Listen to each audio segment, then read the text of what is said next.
All right, picture this. Your watch party is in full swing, snacks are out, everyone's hyped for the game. Are you? You want to drop some serious football knowledge. Yeah, even if you only caught the highlights of that England-Greece match. Well, you've come to the right place. Because today we're diving deep, going way beyond the final score to figure out what this friendly really tells us about England and Greece. Exactly.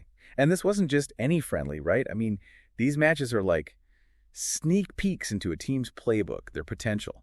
It's scouting for future tournaments. Absolutely. These international friendlies, they're like a testing ground. Managers are trying out new tactics, different lineups. It's all about those subtle tweaks that could make a huge difference when it really counts. It's high stakes, even when it's a friendly. So let's break down this England-Greece match. One thing that jumps out from all the reports is England's defense. I mean, clean sheet, completely shut down Greece's attack.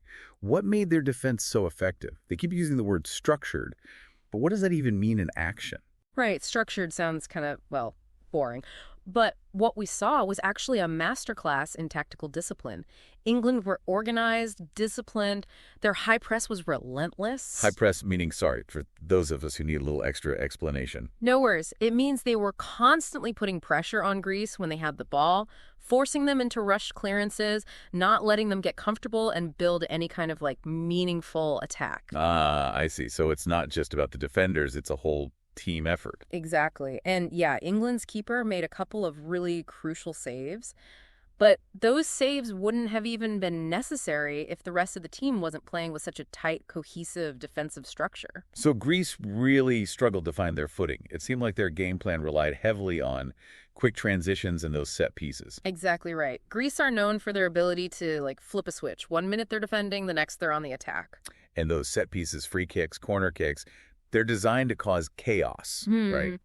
Especially against a well-drilled defense like England's. Exactly. Set pieces are like a secret weapon. They can totally disrupt a team's rhythm, give you a chance to score when you might not otherwise have one. And that brings us to the midfield battle.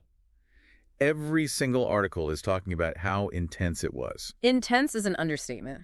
The midfield is like the heart of any football match. Whoever controls that area controls the game. Because they control the tempo, the flow. Right, it all starts there. 100%. England winning that midfield battle allowed them to play their game, which is all about possession, carefully building up their attacks. It choked out Greece's ability to play their way, which is more about those quick counters. So England's game plan was almost like denying Greece the oxygen they needed to thrive.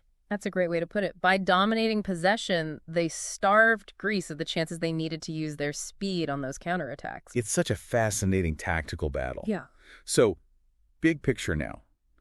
What do you think this match tells us about each team's future? Like, what are the key takeaways? Well, for England, this organized, disciplined defense, that's huge.